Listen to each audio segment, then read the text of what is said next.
du Club France Initiative qui donc travaille et réfléchit à ce que peut être l'influence de la France dans le monde. Je suis moi-même soucieuse de ça depuis très longtemps, en fait, depuis que je vis à l'étranger.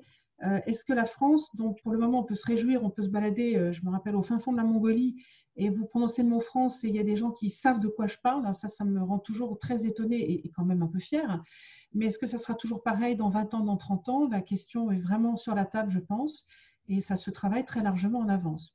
Évidemment, nos diplomates y travaillent, et M. Buller pourra certainement le confirmer, mais au-delà des diplomates, c'est un travail, je pense, de chaque citoyen français, chacun dans son domaine. Et je trouve que parfois, nos citoyens à l'étranger ne sont pas forcément utilisés à la hauteur de tout ce qu'ils font en fait pour la France, de ce qu'ils font réellement. Et donc, d'où cette réflexion à mener, comment se passe ce travail de présence de la France dans le monde qui peut se transformer en vecteur d'influence et donc de poids plus tard sur la scène internationale dans 20 ans, dans 30 ans à venir. Donc, on a eu un webinaire sur la stratégie d'influence avec Nicolas Tenzer. On en a eu un sur comment retrouver de l'influence dans un pays, dans une situation telle que le Liban. Et aujourd'hui, vous voyez, donc des thèmes assez différents. Aujourd'hui, donc, on s'intéresse au monde de la recherche, puisque moi, j'avais été frappée en voyageant de rencontrer des chercheurs français qui parfois se trouvaient assez loin des circuits traditionnels, n'avaient plus de contact avec le monde de la recherche française. Donc ça, je pense que Séverine Arsène pourra nous en dire peut-être un petit mot aussi, pourquoi on se retrouve dans ces situations-là. Et pourtant, ils représentent des chercheurs français avec lesquels il serait vraiment bien de pouvoir garder le contact. Et puis, en rencontrant Geoffroy à la marche à Wellington, alors sans y aller, puisque depuis le début, on a des outils qui nous aident pour nous rencontrer, Geoffroy a donc créé une association dont il vous parlera, qui permet de rendre visible dans un pays qui est la Nouvelle-Zélande, l'ensemble de la communauté des chercheurs français, quel que soit leur champ de travail. Et d'un seul coup, l'association permet d'incarner, de donner une existence, de donner de la force à ce que peut représenter la recherche française, ses qualités, ses défauts, ses avantages et ses inconvénients. Donc j'ai trouvé ça vraiment intéressant. Et d'où l'idée de ce séminaire pour voir un peu finalement, mais où sont nos chercheurs, dans quel domaine ils travaillent, pourquoi sont-ils partis à l'étranger, quels sont leurs liens avec la France, et est-ce qu'ils peuvent toujours nous aider à porter ce message de ce que c'est que la recherche française, est-ce qu'elle a une identité propre. Voilà, donc c'était un petit peu, je brasse des questions vraiment dans le désordre, mais je voudrais laisser la parole successivement donc à Geoffroy Lamarche à Wellington, à Christian Miniatura, donc de Singapour, je vais dire, et à Séverine Arsène à Hong Kong.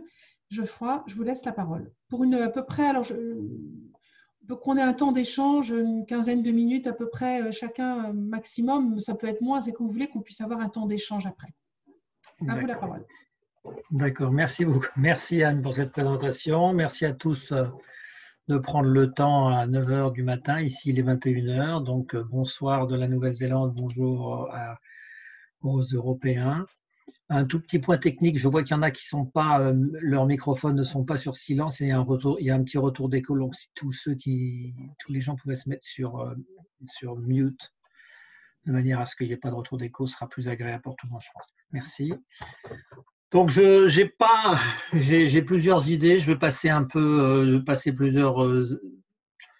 une revue assez générale et rapide de ce qu'est la recherche en Nouvelle-Zélande et plutôt pour vous donner une base et puis qu'après essayer de répondre aux questions de manière un peu plus générale. Donc, à commencer d'abord un peu de géographie assez rapide sur la Nouvelle-Zélande pour rappeler quand même quelques points puis remettre les choses un peu à leur propre valeur. La Nouvelle-Zélande est un pays qui fait 270 000 km², donc c'est à peu de choses près la moitié de la surface de la France, et qui a une zone économique, ça c'est important, on en reparlera, une zone économique exclusive, donc maritime, de un peu plus de 4 millions de km², donc 20 fois la superficie de son pays, ce qui et pour une population de 5 millions d'habitants, on a passé le 5 millionième en mars 2020, en plein Covid. Ça a changé un peu les informations. On nous a dit, ça y est, on est enfin 5 millions. Je vous rappelle quand même qu'en 1911, il n'y a pas si longtemps que ça, on était 1 million. Donc, on a une croissance assez importante quand même. On est multiplié par 5 en un peu plus de 100 ans.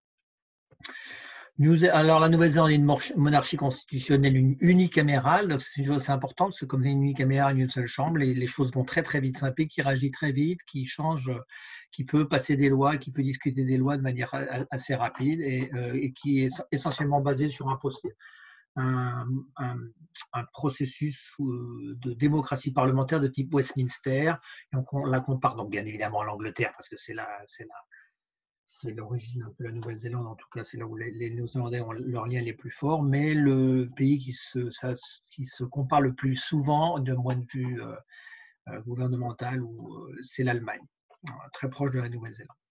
Le cycle parlementaire est de 3 ans, on dirait, c'est important de le savoir aussi parce que c'est très, très rapide, 3 ans, et on est sur un mode d'élection Mixed Member Proportional MMP, donc une proportionnelle, comment on appelle ça en français, une boîte ça fait 32 ans que je suis en Nouvelle-Zélande, j'y reviendrai un peu plus tard, mais donc ça fait que je suis pas mal sur les mots techniques français, hein, vous m'excuserez. La Nouvelle-Zélande, chose très importante, et ça encore je le dis maintenant parce qu'on en reparlera souvent, c'est un pays biculturel, hein, européen, essentiellement anglais, mais européen et pacifique, avec essentiellement une population maori qui représente environ 17% de la population, et une population européenne de 70%, le reste étant essentiellement pacifica. Donc ce qu'on appelle pacifica, c'est la population les populations polynésiennes et pacifiques, mais non maoris, et puis sud-est asiatique. Alors, d'un point de vue économique, je ne suis pas un économiste, hein, je vous le dis tout de suite, mais je vous donne quand même quelques chiffres économiques, parce qu'on en reparlera surtout en ce qui concerne la recherche et le développement. Le PIB de la Nouvelle-Zélande donc j'ai regardé ça ce matin sur les chiffres sur le site de l'OCDE, de 216 milliards de dollars US, donc avec un PIB par habitant d'environ 43 000 dollars, ce qui le met en 21e ou 22e ou 23e place sur. Alors, la Nouvelle-Zélande, bien évidemment, est caractérisée par son isolement géographique. C'est un des pays qui fait partie des SAE, je ne sais pas la traduction, mais Small and Advanced Economies, donc avec justement Singapour, la Finlande, l'Israël, l'Irlande, je crois, la Norvège peut-être, le Danemark. Il y a 11 pays qui font partie des SAE et qui se comparent du point de vue taille, PIB, enfin pas PIB, du point de vue taille et nombre d'habitants. Et la Nouvelle-Zélande est un de ces SAE et fait partie du petit groupe des SAE. Alors, parler plus vite maintenant dans le domaine de la recherche, ou avant de commencer plutôt dans le domaine de la recherche, je vous fais une petite présentation, c'est parce que Anne m'avait donné un peu un espèce de plan à suivre, donc une petite présentation de moi personnellement, j'aurais dû commencer par ça. Donc moi je suis un universitaire de formation universitaire française, j'ai fait ma thèse à l'université de Grenoble en 1987, une thèse en géologie géophysique, après quoi je suis parti pour une année postdoctorale, et cette année postdoctorale s'est retrouvée en 32 ans de Nouvelle-Zélande, sauf que j'ai quand même j'ai été chercheur à l'IRD, donc l'ex-Sorsum, l'IRD c'est l'Institut de recherche pour le développement, qui est un institut type EPST, Institut public scientifique et technique, si les statuts n'ont pas changé depuis le temps. Donc un EPST français. J'étais à l'IRD pendant plusieurs années. L'IRD m'avait affecté en Nouvelle-Zélande. Je suis revenu et j'ai travaillé dans un UMR à Nice pendant plusieurs années. Et je me suis réinstallé en Nouvelle-Zélande définitivement en 1988 dans un institut que j'appelle le NIWA, le National Institute of Water and Atmosphere, à beaucoup de choses près équivalent de l'IFREMER, pour ceux qui connaissent l'IFREMER en France. Donc, je suis arrivé en Nouvelle-Zélande en mars 1988, ça fait à peu près, ça va faire 33 ans dans 3 mois. Depuis ce temps-là, j'ai essentiellement, donc vraiment jusqu'à l'année dernière, j'étais chercheur dans un institut de recherche de la Couronne, comme on dit, un Crown Research Institute, et depuis un an, je suis maintenant conseiller scientifique personnel du commissaire parlementaire pour l'environnement. Donc, on conseille, on avise le Parlement le Parlement et le gouvernement pour toutes les questions d'environnement, de pollution, de climat, etc. Donc, on est un espèce de watchdog officiel ou de whistleblower, official whistleblower pour l'environnement en Nouvelle-Zélande. Un rôle très important et très prenant. Du point de vue de l'investissement en recherche et développement, là, on commence à baisser un peu le ton et à parler un peu plus bas, parce que la Nouvelle-Zélande n'est pas le meilleur des élèves et investit environ 1,4% de son PIB en recherche et développement, ce qui est quand même assez faible par rapport à la moyenne de l'OCDE qui est de 2,4% et par rapport à Singapour qui doit être à peu près à 93, si j'en crois les chiffres que j'ai regardés ce week-end. et non, Singapour 1,34 et la Finlande 1,93. Bon, enfin, de toute façon, on est largement en dessous en Nouvelle-Zélande et ça se sent, on en reparlera, ça se sent dans la recherche. Mais ça reste une recherche très productive. Donc, un pays qui est très fier et très actif et très producteur dans sa recherche. Si on prend un des éléments, il y a évidemment plein d'éléments de mesure. Un des éléments de mesure étant le nombre de publications par chercheur par an étant de 0,7 et la moyenne de l'OCDE de 0,3. Bon, c'est des chiffres qui veulent dire ce qu'ils veulent dire, on les prend avec des pincettes, je les donne un peu pour replacer la Nouvelle-Zélande. D'une manière générale, c'est quand même un peu un élève à la traîne des pays dits des pays plutôt riches ou plutôt à PIB élevé, mais qui a une dynamique assez forte dans le domaine de la recherche. La recherche publique en Nouvelle-Zélande, et je parlerai essentiellement de la recherche publique d'abord pour deux raisons. La première, c'est que je suis un chercheur, je travaille dans un organisme de recherche publique. La deuxième raison, c'est que la recherche privée est peu développée de toute façon. Elle représente 0,6%, je crois, du PIB, enfin c'est un chiffre très faible. Et elle est de toute façon intégralement, si ce n'est pas uniquement dans le primaire, autour de l'industrie laitière, l'agriculture, l'horticulture éventuellement. Et commence à se développer sur les sujets d'innovation parce que le gouvernement a fait des très gros efforts depuis 5 ans pour développer l'innovation. Donc, les grands principes de l'organisation de la recherche, pour suivre le plan un peu que vous m'avez donné, Anne, les grands principes de l'organisation de la recherche en Nouvelle-Zélande s'organise autour de deux grands axes, les universités et les instituts de recherche, indépendants ou semi-indépendants. Donc, les universités, c'est une recherche essentiellement de recherche fondamentale, une recherche assez financée par les financements du ministère de l'Éducation et des financements par les ministères de la Recherche et de l'Innovation. Mais c'est bien une recherche fondamentale. Alors que le système d'instituts de recherche indépendants ou semi-indépendants est, lui, focalisé sur tout l'éventail des trois horizons, horizon 1, 2, 3, ce qu'on appelle les horizons de la recherche, c'est des horizons Blue Sky, la recherche fondamentale, Blue Sky Science, la recherche appliquée et la recherche le développement ou appliqué à l'industrie en H1. Il y a 7 Crown Research Institutes qui, eux, sont très importants parce qu'ils financent, ils gèrent une partie très importante de la recherche. Donc, les Crown Research Institutes sont c'est un système très particulier, je crois vraiment unique en Nouvelle-Zélande. Ce sont des instituts qui appartiennent à la couronne, donc ils ont deux investisseurs, investisseurs principaux qui sont le ministère, pas investisseurs, je cherche mes mots là, deux actionnaires principaux qui sont le ministère de la Recherche et le ministère de l'Économie. Donc ils appartiennent, l'institut appartient au gouvernement, mais ils sont installés, ils sont gérés comme des instituts privés avec un board et avec un directeur général qui a, lui, tout pouvoir de gérer l'exécutif de ces instituts.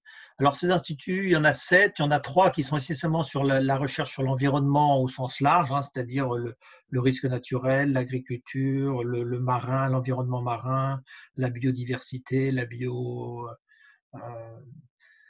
foresterie, tout ce qui est vraiment… Et puis, un qui est plus fixé sur la médecine et le développement médical, ce qui est très important, qui est un très gros CRI, et puis les deux autres qui sont vraiment sur l'agriculture, le développement de l'enrichissement des méthodes d'agriculture, essentiellement sur le lait, puisque depuis quelques années, la Nouvelle-Zélande était très connue pour son élevage de moutons, mais depuis maintenant 10 ou 15 ans, peut-être un peu moins, ou au moins 10 ans, oui, le tournant a été pris vraiment un tournant radical vers le laitier et l'agriculture bovine, et qui a largement dépassé maintenant l'agriculture et l'élevage ovin en Nouvelle-Zélande.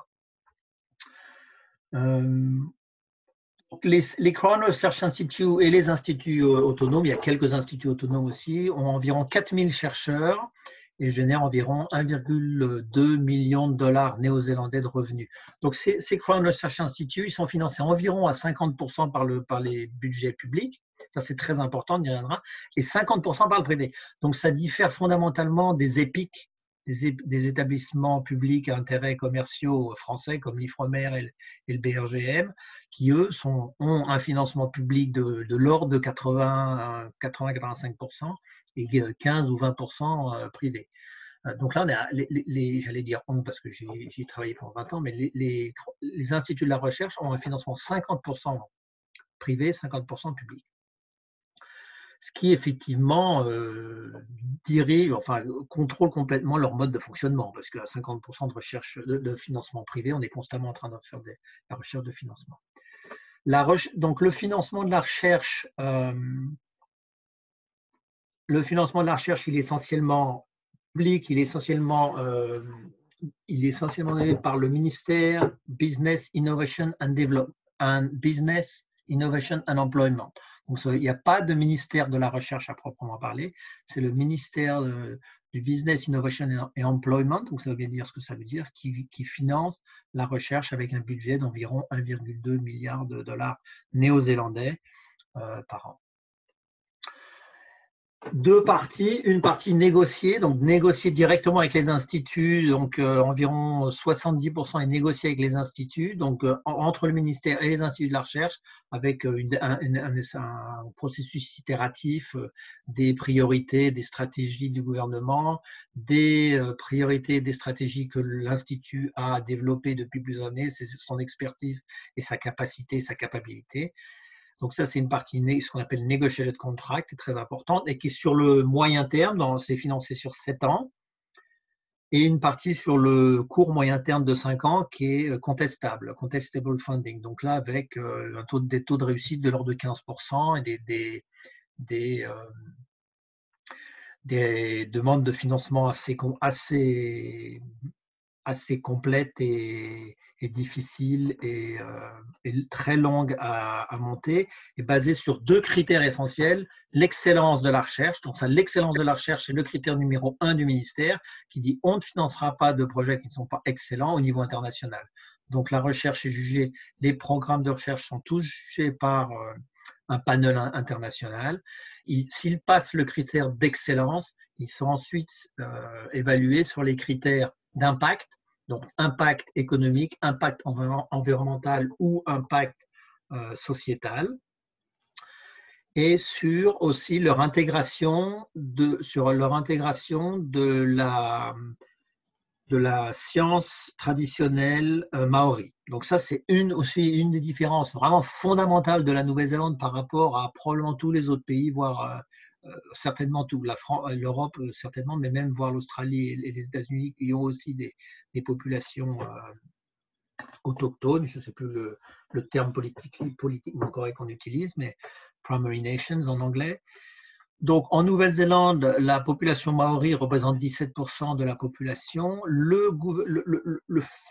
L'acte fondamental de la Nouvelle-Zélande, c'est le Treaty of Waitangi qui a été signé le 6 février 1840 et qui représente un contrat entre les populations maoris et la reine d'Angleterre, qui est le chef d'État de la Nouvelle-Zélande. Ce contrat, il est fondamental à tous les points de vue. Et dans la recherche, jusqu'aux années 1990, 90, début 2000, il était essentiellement ignoré. La recherche était ce qu'on appelait Western Science, la recherche de l'Ouest, et on ignorait toute cette richesse que peut amener la recherche traditionnelle ou la recherche, c'est pas le mot que je cherche, la recherche, je ne trouve pas le mot en français, mais c'est la recherche des populations autochtones, polynésiennes, maoris. Et donc maintenant, tous les projets de recherche financés par le public doivent avoir une partie non négligeable qui intègre la connaissance, l'approche de ces populations maoris qui est très différente. Ils ont une vision de l'environnement qui est très différente de la vision de l'Ouest. Donc ça, c'est très important. Et j'insiste un peu là-dessus, parce que justement, on y reviendra, quand on arrive de France, c'est une des choses que les Européens et les Français, donc comme beaucoup d'Européens, ont beaucoup de mal à apprécier. Et ce n'est pas une critique du tout, ils ont beaucoup de mal à apprécier. Ils le disent, oui, oui, bien sûr, on comprend. Mais après, quand il faut écrire un projet, et dans un projet de recherche, on parle quand même de projets qui sont de l'ordre de 10 millions de dollars sur 5 ans. Donc, c'est des sommes qui sont… Alors, il faut aussi savoir qu'en Nouvelle-Zélande, on parle de financement complet, c'est-à-dire qu'on n'a pas que l'opérationnel comme en France. Dans un projet de recherche, tout est pris, les overheads, les financements, les salaires des techniciens, des chercheurs, etc. Donc, tout est pris en compte. Et dedans, il faut en plus mettre la partie de la recherche traditionnelle. Les domaines de prédilection en Nouvelle-Zélande, c'est bien évidemment l'agriculture et la biologie, avec l'industrie laitière, l'horticulture en particulier, mais tout ce qui est sciences de l'environnement, avec les sciences de la Terre et de l'univers. Moi, je suis bien évidemment venu en Nouvelle-Zélande parce que du point de vue des sciences de la Terre, c'est un domaine, comme on vit sur une plaque à une limite de plaque tectonique qui bouge constamment. C'est un domaine de prédilection pour l'étude des phénomènes naturels. Mais les technologies de la santé et la médecine sont aussi très, très développées. Et le premier, en fait, en chiffres, c'est les produits logiciels, les offres de service management, business et comptabilité, sur lesquels je ne connais pas grand-chose, mais bon, je le dis quand même parce que c'est très important.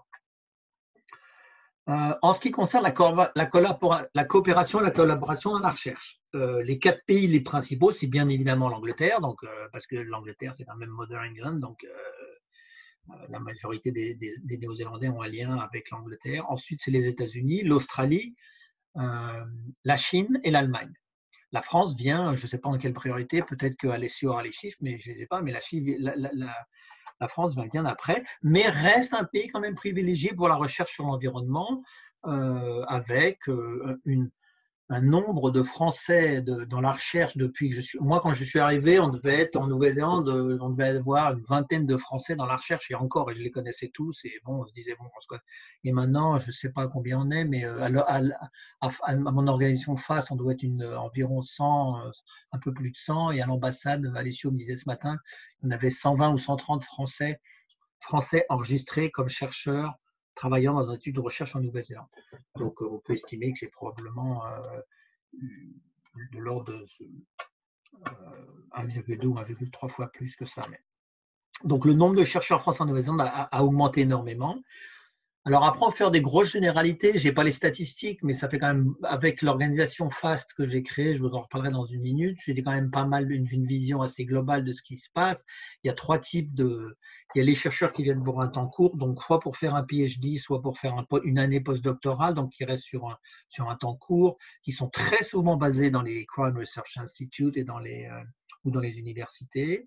Il y a les chercheurs qui viennent donc faire leurs études. Il y a les chercheurs qui viennent pour le temps moyen sur une période de 6 ou 7 ans. Et puis, il y a un nombre beaucoup plus faible de chercheurs, comme moi, qui restent sur des temps beaucoup plus longs. Bon, ça, après, je ne vous donnerai pas les proportions, parce que je ne sais même pas si ça a été fait. D'ailleurs, on n'a pas fait de recherche là-dessus.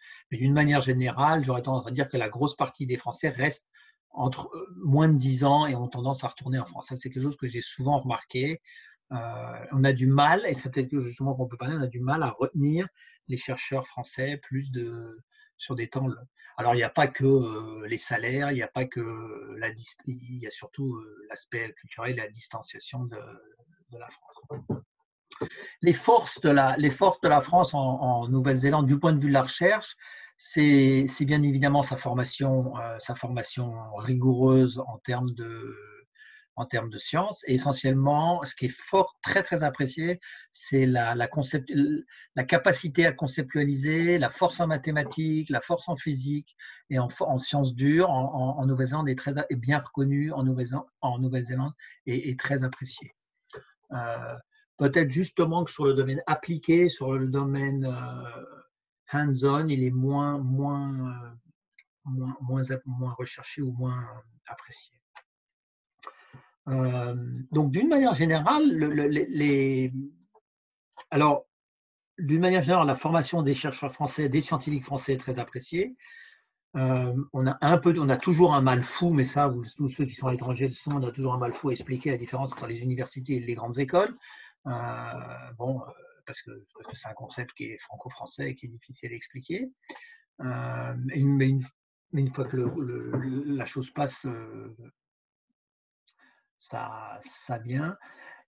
Alors pour vous donner une idée quand même, il n'y a que 2 laboratoires associés CNRS en Nouvelle-Zélande. Et encore, 2, et le premier a été monté fin 2019 et le deuxième a été signé pendant le Covid en mars ou en avril 2020. Ils sont tous les 2 dans le domaine de l'agriculture. Il y en a un qui est sur l'adaptation des vignobles au changement climatique, et l'autre qui est assez similaire, qui est sur l'adaptation de la flore en général, en réponse au changement climatique. Donc les laboratoires associés CNRS, ça c'est des trucs, ça c'est des choses, ça c'est des événements et des activités qui sont tangibles, qui sont fortes et qu'il faut essayer de développer. On en parlait plusieurs fois quand on en discutait, Anne, des choses qu'on peut faire pour renforcer les collaborations entre la France et la Nouvelle-Zélande. Si je compare par exemple avec l'Allemagne envoie son navire de recherche, le Zoneux, qui est un navire de recherche absolument extraordinaire, super, mais qui n'a pas grand-chose à envier à la Talente ou au Pourquoi pas. Hein. C'est un navire pourquoi pas, un navire de recherche extraordinaire. Il l'envoie tous les ans depuis 10 ans sur une période ne me citez pas parce que je me trompe peut-être, mais sur des périodes de plusieurs dizaines de semaines, sur plusieurs de mois. Il passe son temps en Nouvelle-Zélande à faire de la recherche océanographique en collaboration entre l'Allemagne et la Nouvelle-Zélande.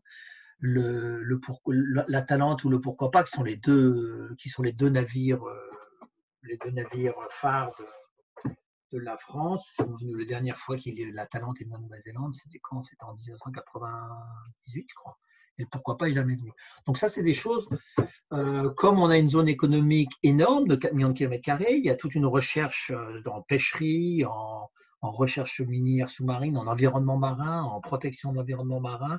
La France est le pays le plus proche de la Nouvelle-Zélande, puisque la Nouvelle-Calédonie est à 1500 km, l'Australie à 1700 km. Donc d'un point de vue purement technique, la France est le pays le plus proche de la Nouvelle-Zélande, et on a une frontière commune. On a une frontière commune de ZE entre la France et la Nouvelle-Zélande.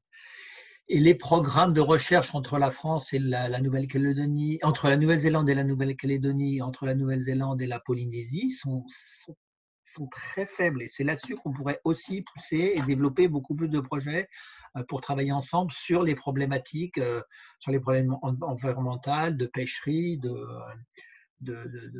d'innovation pour les petits pays du Pacifique. Donc là, je dois bien passer mes 15 minutes largement là. Hein.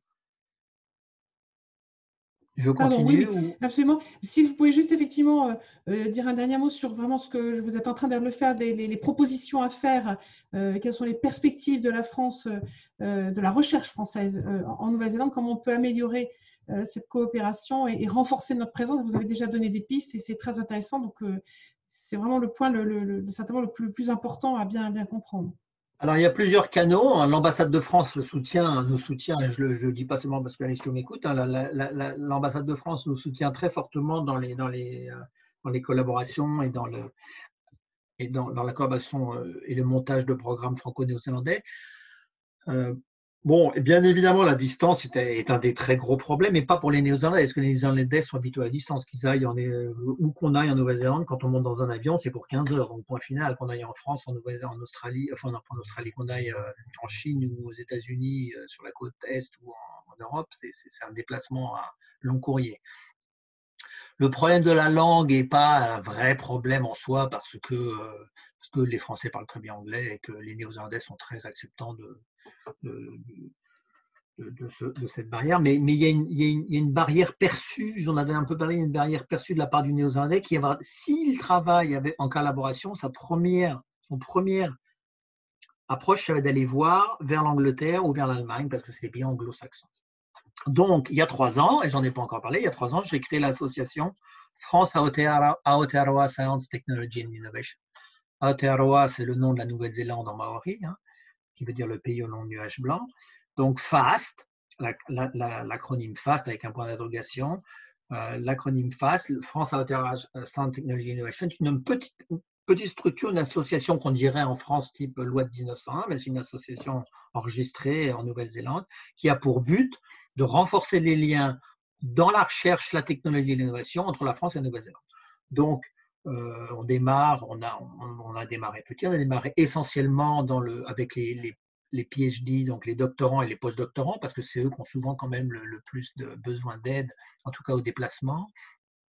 Et tous les ans, on fait une série de colloques, une série de cafés scientifiques. On finance un certain nombre de chercheurs pour aller à des conférences.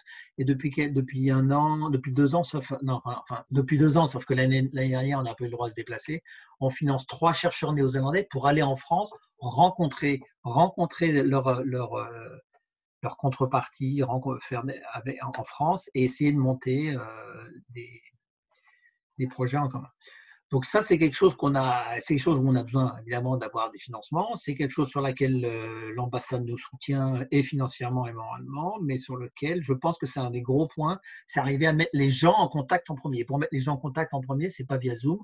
Il faut qu'ils aillent en France, qu'ils profitent de visiter les labos, prendre le temps de discuter pendant plusieurs jours, aller visiter le coin où ils sont, et là monter une collaboration non pas basée sur l'expertise et sur le besoin de monter un programme en commun pour aller sur une thématique particulière, mais aussi dans la recherche. C'est un des luxes de la recherche, c'est qu'on ne fait pas de recherche avec des gens avec qui on ne connaît pas et qu'on ne s'entend pas, donc on fait de la recherche qu'avec des gens qu'on connaît, et donc si on ne met pas les gens en contact, ils ne font pas de projet en commun.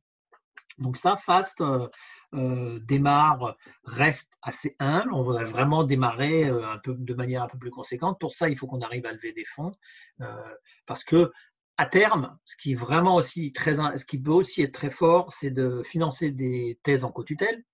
Les thèses en co-tutelle, c'est des éléments très solides parce que l'étudiant pendant 3 ans a un directeur néo-zélandais, un directeur français, il travaille 6 mois dans un pays, 6 mois dans l'autre, enfin plus ou moins. Il fait sa thèse en anglais ou en français comme les deux, mais la thèse est reconnue par les 2 pays. Il travaille sur un sujet qui est absolument important pour les 2 pays, qui est reconnu d'importance pour les 2 pays. Et au bout de 3 ans, l'étudiant a un lien très fort avec les 2 pays. Et donc, en général, il va garder ce lien et s'il reste en France ou s'il s'installe en Nouvelle-Zélande, ou peu importe si c'est un Français ou un Néo-Zélandais, il va promouvoir ce lien entre la France et la Nouvelle-Zélande.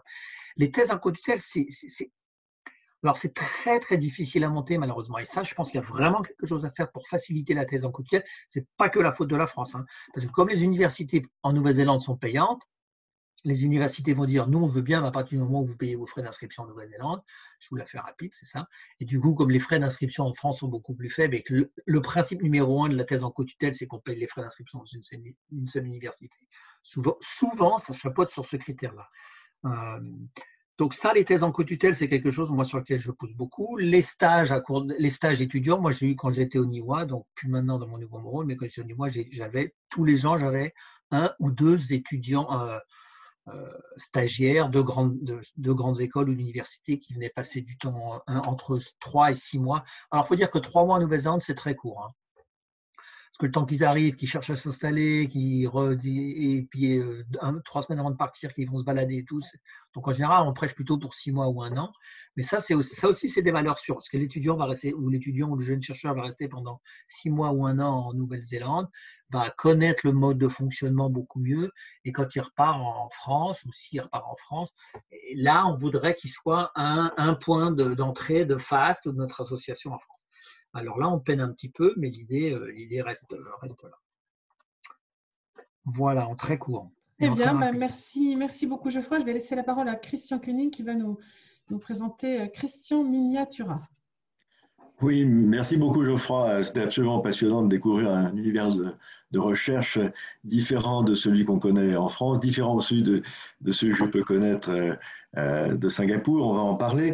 Mais peut-être en guise d'introduction, je voudrais rappeler que le contexte de la recherche en France, il peut être fait, la recherche elle est faite dans des institutions d'enseignement supérieur, à l'université, aussi dans les grandes écoles, mais elle est aussi portée par des grands instituts publics que sont le CEA, l'INSERM ou le CNRS, et Christian nous en parlera parce que lui il est au CNRS. Le CNRS a implanté une filiale à Singapour, ce qui était très original. Je crois que c'est, si je me souviens bien, le premier pays au monde où le CNRS a fait ça. Donc, c'est un contexte qui est très, très différent. Mais je voudrais aussi rappeler que précisément ces trois institutions-là, le CA, l'INSERM et le CNRS, on les connaît très bien en France, mais on sait peu qu'elles sont très, très visibles à l'échelle internationale comme institutions productrices de la recherche. Et c'est sans doute cette question de label, c'est quelque chose qui joue un rôle à Singapour qui est extrêmement important. C'est cette notion de marque et comment vous êtes classé.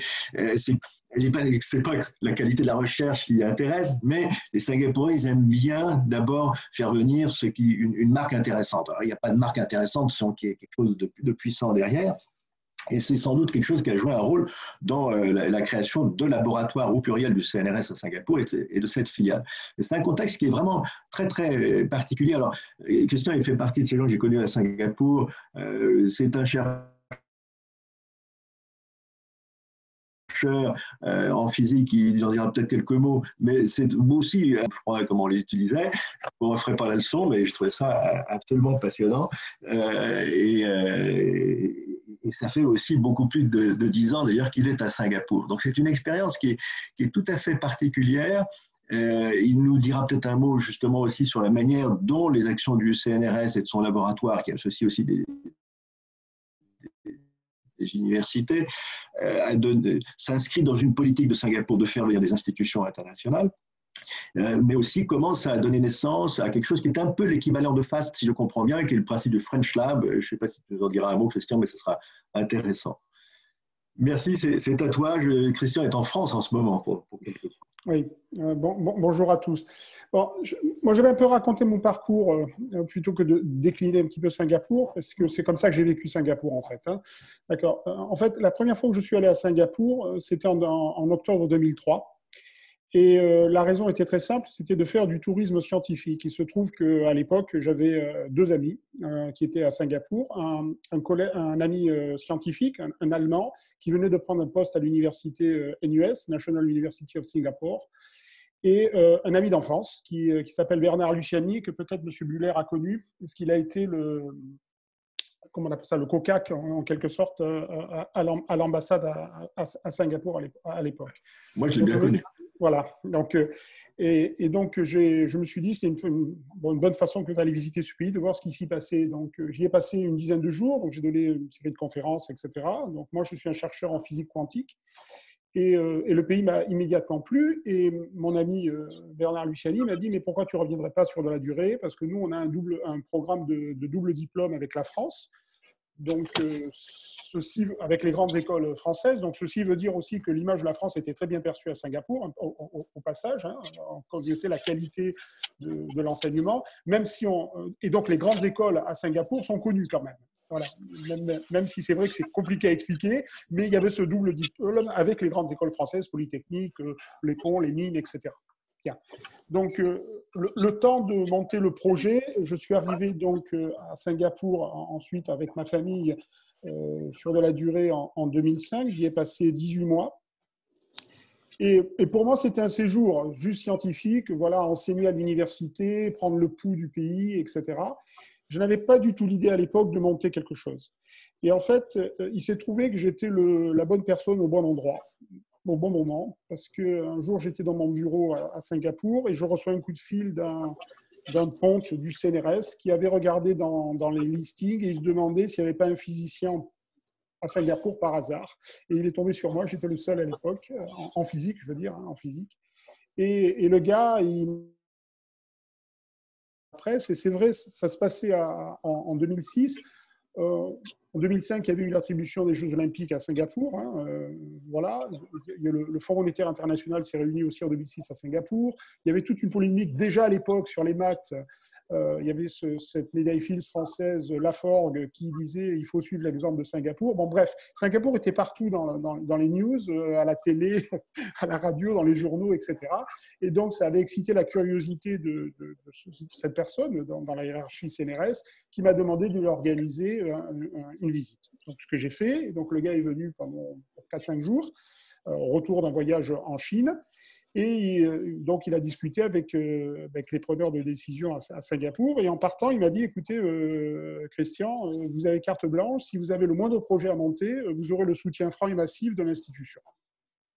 Et donc, je me suis dit, et là, je me suis dit, ben, pourquoi pas. Et il se trouvait qu'à l'époque, il y avait ce qu'on appelle la NRF, la National Research Foundation, qui avait été créée en 2006 et qui avait lancé un programme. La NRF, c'est un peu l'équivalent de l'ANR, on va dire. 4 ans plus puissant, mieux doté, etc., mais c'est un peu ça. Et ils avaient lancé un programme de Research Center of Excellence qu'ils voulaient créer, et ils ont le premier appel d'offres venait juste de sortir, et il se trouvait qu'en physique, ils étaient en train de préparer le projet de ce qui allait devenir le Center for Quantum Technologies, qui a été le premier Research Center of Excellence de Singapour. Et c'était fait par mes collègues singapouriens, donc je suis immédiatement allé les voir, et je dis, ben voilà, puisque vous montez ça, pourquoi ne pas faire une association avec le CNRS? Et c'est comme ça que tout a démarré. En fait, en 2007, on a eu la première réunion au siège du CNRS autour de ce projet. On nous a demandé de rédiger quelque chose que j'ai fait. Ça a été évalué au niveau international. Hein. Je veux dire, le futur CQT, Center for Quantum Technologies, a demandé à des prix Nobel, en fait, hein, je veux dire, d'évaluer le projet. Et le directeur du CQT m'a même montré certaines des évaluations, et c'était assez rigolo parce que vous voyez très bien que la recherche française et les chercheurs français étaient extrêmement appréciés. Grosso modo, les gens disaient ben, allez-y les yeux fermés parce que les Français sont capables de faire des miracles avec des budgets rikiki. Donc voilà, c'est comme ça que c'était marqué dans les rapports. Donc, officiellement, on a démarré à l'été 2008. Donc, et ben, je suis à Singapour depuis essentiellement ce temps-là. Enfin, depuis 2005, si on veut, mais je suis rentré en France une année entre-temps. Voilà. Et donc, moi, j'ai accompagné tout ça. Donc, on a monté finalement un laboratoire international, ce qu'on appelait à l'époque une UMI, et que maintenant on appelle International Research Laboratory. Alors, Singapour est très spécial de ce point de vue-là, hein, parce que le CNRS avait considérer Singapour comme un endroit stratégique, et je reviendrai là-dessus. Donc, nous sommes en fait 4 laboratoires internationaux, d'accord, un en physique, un en biologie, un en informatique et un en sciences de l'ingénierie. D'accord, 4 laboratoires. Il y a aussi un LIA, et il y a aussi un groupe, ce qu'on appelle un groupement de recherche international autour de l'énergie. Donc, et récemment, l'an dernier, le CNRS a effectivement ouvert une filiale donc de droit privé à Singapour, qui est la première fois que le CNRS fait ça. Et donc, on va voir ce que ça va donner. Donc, les UMI ont permis une montée en puissance, même si le CNRS était reconnu, même si la qualité des chercheurs français était reconnue, je dirais que ça, c'était quand même à un niveau universitaire, on va dire. Mais le travail que l'on a fait en sous-main, finalement, est remonté jusqu'au plus haut niveau, hein, et aussi grâce à l'ambassade, bien évidemment. Je devrais mentionner ça quand même, comme on a été très, très soutenu par l'ambassade. Et c'est grâce à ça que finalement, on a pu créer aussi cette filiale du CNRS. Donc, je dirais que cette visibilité, on l'a ici. Et maintenant, de manière institutionnelle, pas simplement au niveau de la recherche. Donc, l'ambassade avait fait énormément. À l'époque, je me rappelle, c'était en 2005, c'était mon collègue Antoine Minard qui a aidé à monter un partenariat Hubert-Curien qui s'appelle Merlion, et qui effectivement proposait des financements pour des projets de collaboration, pour une mise en contact, mais également pour financer des PhD. Alors, ce n'était pas des co-tutelles, parce qu'effectivement, des co-tutelles à Singapour, c'est compliqué. Je veux dire, ils préservent ça. Mais ça proposait un financement pour aider à l'accueil de chercheurs. Donc, moi, j'ai pu, à Singapour, prendre des PhD singapouriens, on va dire, que j'ai pu envoyer 6 mois par an pendant 3 ans, sous financement de ce programme-là. Et là, je suis tout à fait d'accord avec Geoffroy, c'est extrêmement important. La recherche, elle se fait comme ça. Il faut rencontrer les gens, c'est évident, mais c'est les PhD qui font les liens aussi. Et donc moi, et je pense que là, à Singapour, même si c'est fait, hein, ça a été fait, c'est pas assez. On n'a pas assez d'argent à mettre là-dedans. C'est-à-dire que le nombre de PhD qui sont soutenus par an, c'est de l'ordre de 1 ou 2, peut-être, voilà, 3, c'est pas assez. C'est pas assez, sachant qu'on a plus de 250 chercheurs français à Singapour. Alors, Christian a mentionné cette initiative à travers l'ambassade, hein, qui s'appelle le French Lab, qui est censé répertorier un petit peu tous ces chercheurs français que l'on a à Singapour. Chercheurs français qui ne sont pas simplement forcément des chercheurs comme moi, qui sont des expatriés, ça peut être des gens qui sont embauchés par Singapour directement. Hein. Donc moi, j'en connais plein, je collabore avec plein de Français comme ça sur des sujets scientifiques. Donc c'est de créer cette communauté scientifique et de pouvoir échanger. Adossé à cette structure French Lab, il y a ce qu'on appelle l'After Lab, qui est en fait une initiative pour faire intervenir des francophones, on va dire. Ça se passe en anglais, mais même si ça se passe en anglais, on cible surtout des chercheurs francophones qui vont exposer leurs recherches, leur expérience à Singapour, etc. Donc il y a un véritable effort qui est en train de se mettre en place. Alors, moi, si j'ai un petit bémol à apporter à l'action de l'ambassade, c'est en fait qu'il y a un turnover important à l'ambassade, hein, parce qu'évidemment, il y a beaucoup de choses qui sont mises en place par des volontaires internationaux. Bon, il y a aussi, et puis la structure, l'ambassadeur, etc., le COCAC, mais ces gens, il y a un turnover. Et souvent, comme il n'y a pas de recouvrement, il n'y a pas de biseau entre les personnes, l'information se perd. Et donc, parfois, bien, on revient un peu en arrière, ou des initiatives qui ont été lancées, elles commencent à mourir, enfin, voilà, etc. Donc ça, moi, j'aimerais bien qu'il y ait un peu plus de suivi, un peu plus de mémoire qui soit injectée dans le système. Alors maintenant, pour ce qui est de l'organisation de la recherche à Singapour, telle que moi je l'ai vécue, hein, je ne vois pas de grande différence par rapport à la France. Hein. Je veux dire, c'est essentiellement, il y a des universités. On peut dire qu'il y a un simili-CNRS qui est l'agence ASTAR, hein, qui fait de la recherche, bon, c'est plus fondamental, mais disons, on peut la comparer au CNRS d'une certaine façon. On a des centres de recherche d'excellence. Il y a des laboratoires aussi publics-privés, de la même manière. Hein. Donc, voilà. La différence, je dirais, c'est qu'effectivement, c'est plus un système à l'anglo-saxonne. Alors, à l'époque, c'était plutôt l'Angleterre de manière évidente. Maintenant, c'est plus tourné vers les États-Unis, où on conçoit. Il n'y a pas vraiment d'équipe, voilà ce que je veux dire. Il y a un référent qui va être le professeur, assistant professeur, qui va devenir associé de professeur, un full professeur, et qui va constituer son équipe. Voilà. En France, on a des équipes où il y a plusieurs permanents. Ce n'est pas tout à fait le cas à Singapour. Et ça, moi, je considère que c'est un frein, en fait, aux collaborations, parce que les gens se mettent d'une certaine façon en compétition. Alors, heureusement, avec ces centres d'excellence, c'est un peu moins le cas. Mais quand un centre d'excellence n'existe pas et qu'on fait face à un département de physique, etc., il n'y a pas tellement de collaboration. Donc ça, c'est pour moi un frein. Qu'est-ce que je peux dire d'autre également? Donc, le financement de la recherche, le financement de la recherche, c'est essentiellement à travers l'ANRF ou le Ministry of Education. Donc, il n'y a pas de ministère de la recherche en tant que tel réellement. Alors, par contre, les financements peuvent être conséquents. Il y a 3 types de financement au niveau du Ministry of Education, ce qu'on appelle les tiers 1, qui sont les plus petits financements, c'est-à-dire du type 200 à 300 000 dollars sur 2 ans, voire 3 ans, bon, ce qui n'est pas négligeable, et qui sont décidés au niveau des universités, en fait. C'est interne, un processus interne. Ensuite, il y a ce qu'on appelle les tiers 2, qui sont, bon, on monte en gamme, ce qui peut être jusqu'au million de dollars, etc. C'est l'équivalent, je dirais, des ANR en France. Et enfin, il y a ce qu'on appelle les tiers 3, qui sont des projets à entre 10 et 20 millions de dollars. Ça dépend de l'ambition que l'on a derrière, et qui fonctionne très, très, très, très bien. Alors, il y a toujours une vision très élitiste, retomber sur la société, etc. Surtout pour les tiers 3, je dirais. Les tiers 2, ça reste encore très ce qu'on appelle Blue Sky recherche un peu fondamentale. Ça marche. Maintenant, la NRF, donc l'équivalent de l'ANR, a des projets qui sont plus orientés vers de l'appliqué, ça c'est vrai, mais apparemment, me dit-on, et je vais voir si c'est vrai, l'ambition change un petit peu. C'est-à-dire qu'ils vont ouvrir un petit peu le robinet parce qu'ils comprennent bien que pour développer des technologies de pointe, on a quand même besoin de la recherche fondamentale. Mais je dirais que niveau NRF, c'est un point amélioré, je dirais. Voilà, c'est un point amélioré. Alors, moi, dans mon travail de tous les jours, enfin, j'ai deux casquettes. J'ai la casquette de directeur de laboratoire, d'accord, et donc ça me prend beaucoup de temps.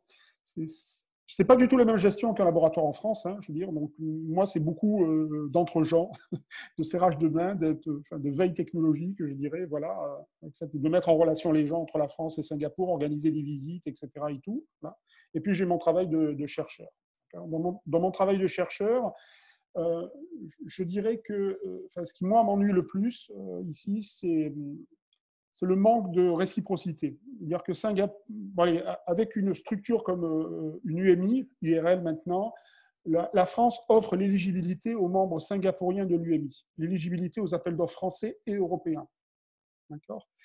Ce n'est pas le cas pour les chercheurs français à Singapour. Nous ne sommes pas éligibles. Ça, c'est un frein, et ça, c'est quelque chose que j'aimerais bien que l'on puisse régler. Ce n'est pas facile. Alors, il est possible que la structure CNRS at Create de droit privé nous donne finalement cette éligibilité, auquel cas, tout est bien. Voilà. Alors après, on compte évidemment, on est très pragmatique, en local, on compte sur les collaborations que l'on a établies. C'est-à-dire que même si on n'est pas éligible nous-mêmes, eh bien, le Singapourien avec qui on collabore, il candidatera et puis il permettra de travailler. Et ce qui fait qu'au final, c'est vrai que malgré ces petites critiques que je formule à l'égard du système singapourien, j'ai beaucoup plus de moyens de travailler ici à Singapour qu'en France. D'abord parce que c'est beaucoup plus riche, ils consacrent 2% de leur GDP, qui est à peu près de plus de 300 milliards de dollars à la recherche, donc il y a de l'argent. Les taux de succès aux appels d'offres sont de l'ordre de 20 à 25%, donc c'est relativement facile d'avoir de l'argent à Singapour. En faisant partie du CQT, ce Research Center of Excellence, qui a un financement propre. Donc, j'ai pu avoir plein d'étudiants en thèse, plein de post-doc, etc., ce que je n'aurais pas pu faire en France. Donc, ça, c'est clair, net, précis. Je veux dire, voilà. Et les constantes de temps sont beaucoup plus rapides. Alors, c'est peut-être un effet de taille. Singapour est un petit territoire, 725 km². On en fait vite le tour. Donc, on est beaucoup plus proche du pouvoir et des cercles de décision. Et c'est un pays qui est extrêmement réactif. La France, c'est plus long à avoir des réponses. Donc voilà ce que je peux en dire. J'ai peut-être oublié des choses, mais je vais prendre quelques questions après. C'est très diplomatiquement dit, Christian. Merci beaucoup. Effectivement. Mais je pense que c'est important de vraiment souligner les points d'amélioration côté français. On n'aura évidemment aucun impact sur les possibilités de faire évoluer les systèmes d'autres pays, mais l'objectif, et c'est vraiment ça aussi que je voudrais pouvoir dégager à travers ce webinaire, c'est quelles sont les propositions concrètes qu'on peut faire pour améliorer la fluidité des coopérations, des échanges. Et côté français, il faut pouvoir être critique et faire des critiques tout en ayant des propositions derrière, parce que je pense que c'est très difficile, sans vouloir rentrer dans trop de détails. Déjà, je pense que quand on est né sur la vie de côté français, on ne se rend absolument pas compte, ou c'est très difficile de voir comment on est regardé de l'extérieur et quels sont nos propres défauts. On a déjà du mal à voir nos propres défauts, mais vu de l'extérieur, c'est sûrement encore plus difficile. Donc, c'est ça qui est vraiment très intéressant dans vos propositions. Vous avez, et Geoffroy et vous-même, fait déjà des remarques qui sont vraiment très intéressantes et qu'il faut pouvoir porter à la réflexion côté français. Et c'est vraiment ce qu'on a l'ambition de faire avec le CFI, avec l'idée, j'ai oublié de vous le dire tout à l'heure, d'un livre blanc en fin d'année 2021 qui portera des propositions sur les différentes thématiques qu'on aura abordées au cours de l'année. Merci beaucoup. Oui. Je me permets juste, ce que vous dites est très important, mais en France, ce dont on manque malheureusement, je veux dire, c'est de financement. Je vais le dire très prosaïquement. Le souci essentiel que j'ai dans mon UMI, c'est évidemment le personnel. C'est-à-dire qu'il faut que je renouvelle le personnel, ça va, ça vient. Il y a des gens qui restent jusqu'à 5 ans, mais qui repartent, etc. Et en fait, mon UMI, on n'a pas de problème. C'est-à-dire qu'il y a beaucoup de gens qui veulent venir, des jeunes, etc. Et ce qui freine, c'est en fait le financement que la France peut mettre sur ces personnes-là. Parce qu'on est en expatriation, donc ça veut dire que le salaire, il est doublé, voire triplé, pour tenir compte de la vie, de la cherté de la vie, etc., des frais d'écolage, etc., etc., etc. Et c'est ça qui me limite, moi. Et donc, je vois qu'il y a un potentiel de développement énorme, je veux dire, à Singapour, surtout, c'est un domaine, les technologies quantiques, qui est en phase d'explosion, de la même façon que l'intelligence artificielle, etc., et on pourrait avoir beaucoup plus de personnes présentes. Alors, La situation financière en France, peut-être on ne la changera pas. Mais par contre, là où on pourrait peut-être agir, c'est effectivement dans la négociation avec Singapour, que Singapour aussi accepte de payer plus que ce qu'il ne paye, parce que finalement, d'une certaine façon, il pille un peu la matière grise. Hein. Je veux dire, faut dire les choses un peu comme elles sont. Hein. Oui, alors, il y a presque 30 ans de ça, oui, ça fait longtemps maintenant, les Américains procédaient un peu de la même façon. Hein. Ils acceptaient de faire venir, j'ai vu dans des universités privées, moi, titre personnel, je l'ai vu, ils font venir des chercheurs français qui sont payés par la France de façon assez misérable. Et puis, en gros, si les personnes font leurs preuves, ils les embauchent après avec, là, pour le coup, des ponts d'or. Et donc, ils pillent notre matière grise de cette façon-là.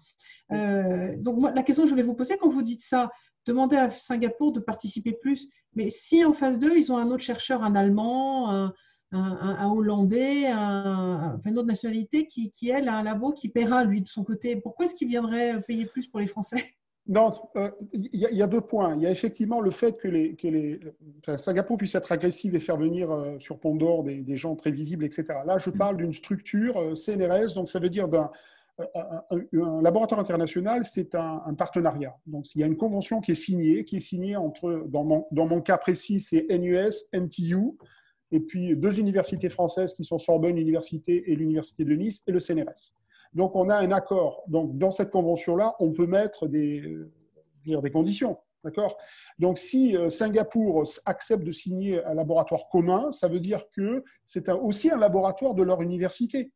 Donc, je ne vois pas de problème à ce qu'ils puissent injecter de l'argent dans ce laboratoire, tout comme ils le font pour leurs autres structures. Et ils ne le font pas. D'accord ? Oui. Et là, ça veut dire aussi, là je pique un petit peu vers l'institution, ça veut dire que le CNRS, à l'heure actuelle, et les universités ne savent pas négocier. On n'est pas assez dur dans la négociation. Donc, on a aussi notre propre responsabilité, nous, Français, dans la façon dont nous sommes traités. Voilà, c'est ça que j'essaye de dire. Est-ce qu'on est un peu naïf dans tout ça? On pense qu'on va venir nous chercher parce qu'on est très bon et donc il n'y a vraiment pas besoin de négocier? Non, je pense que les gens, ils ont beaucoup trop de choses à faire en France et je pense qu'il manque effectivement peut-être une politique à l'international dans la recherche structurée et agressive, je dirais, d'une certaine façon. Agressive et dans le bon sens du terme, hein, j'entends. Hein. D'accord, voilà. Juste un petit point là-dessus, parce que je disais ça un peu en préambule tout à l'heure. En fait, les Américains, quelques institutions américaines qu'on connaît bien, je pense notamment au MIT, ont réussi à valoriser, je vais dire ces choses simplement, leur marque du MIT, qui est évidemment portée par une histoire très prestigieuse. Mais ils ont su le faire dans des termes qui, finalement, d'un point de vue financier, ont amené l'État de Singapour à mettre beaucoup de moyens pour que le MIT établisse des centres, des laboratoires, etc. Et je pense que là-dessus, effectivement, nos institutions, celles dont on parlait, les grandes institutions, pas simplement les universités, mais les grandes institutions comme le CNRS, CEA ou l'INSERM, elles ont quelque chose à faire valoir, mais elles ne sont peut-être pas tout à fait outillées pour le faire aujourd'hui. Des choses à dire. Merci beaucoup, Christian. Est-ce que je peux passer la parole peut-être à Séverine, qui, je suis sûre, a écouté tout ça avec beaucoup d'attention compte tenu des échanges que j'ai eu avec Séverine avant. Séverine aura encore aussi beaucoup de choses, je pense, à ajouter et des propositions à faire. Séverine, c'est à vous. Merci beaucoup d'abord de votre invitation. Et oui, c'est vrai, c'était passionnant d'entendre ces 2 premiers témoignages que je rejoins complètement hein, sur de nombreux points. Le fait que les chercheurs français sont souvent déjà très reconnus et n'ont pas vraiment de difficulté à faire valoir leurs compétences à l'international. Évidemment, sur le manque de moyens, bon, comme on est tous d'accord, je ne vais pas beaucoup m'étendre là-dessus, mais c'est quand même un facteur quand même clé. Alors, peut-être 2 mots de présentation pour que vous sachiez un petit peu d'où je parle. Donc, moi, je suis politologue, je suis sinologue, donc j'ai soutenu une thèse de sciences politiques à Sciences Po en 2009 sur la Chine, sur l'Internet chinois, et depuis, je continue donc de travailler sur les problématiques liées au numérique, à la gouvernance du numérique, tout ce qui est des enjeux assez importants dans le contexte géopolitique actuel. Les gens m'interrogent beaucoup sur ce qui se passe autour de Huawei, de l'interdiction de certaines sociétés de multimédia et de numérique chinoises aux États-Unis, ou ce genre de choses, par exemple. Donc, je suis arrivée à Hong Kong en 2013 sur un poste de chercheur dans une UMIFRE, donc l'un des centres de recherche conjoints du ministère des Affaires étrangères et du CNRS, qui se trouve donc à Hong Kong, qui s'appelle le Centre d'études français sur la Chine contemporaine. Et donc pendant 4 ans, j'ai occupé le poste de, ça s'appelle chercheur et rédacteur en chef de la revue du centre, donc qui s'appelle la revue Perspectives chinoises. Donc une revue que j'ai dirigée, qui est une revue académique, évaluation à double aveugle, qui porte sur les évolutions de la Chine contemporaine et qui est interdisciplinaire à travers les disciplines de sciences sociales. Donc j'ai dirigé cette revue pendant ces 4 années au CEFC, que j'ai quitté en 2017. Et on est assez fiers de notre travail collectif dans le centre pendant ces années-là, puisque en 2020, la revue vient d'être intégrée à l'index Social Sciences Citation Index et est devenue donc la 7e revue mondiale dans le domaine des Area Studies. Donc on est assez content d'avoir un peu porté à bout de bras ce travail collectif. Depuis mon départ donc, du CEFC, je ne suis pas rentrée en France, je suis restée à Hong Kong. D'abord parce qu'il n'y a pas de poste qui m'attend en France. Donc pourquoi se presser puisque ma famille était bien installée ici. On a donc considéré qu'il était intéressant de saisir d'autres opportunités. Donc j'ai travaillé pendant 1 année à l'université de Hong Kong sur un autre projet éditorial. Cette fois-là, j'ai monté une revue numérique, plutôt de la vulgarisation scientifique cette fois. Et ensuite, j'ai quitté l'université de Hong Kong pour aller à l'université chinoise de Hong Kong, donc the Chinese University of Hong Kong, où j'enseigne 4 cours maintenant dans un département d'études chinoises. Alors, Hong Kong, c'est un exemple, je ne vais pas revenir très longuement sur le cas de Hong Kong, mais dans mon expérience, c'est un système où, un peu comme à Singapour, il y a beaucoup d'argent. Les gens sont relativement très bien payés. Il faut dire que le coût de la vie est aussi assez élevé.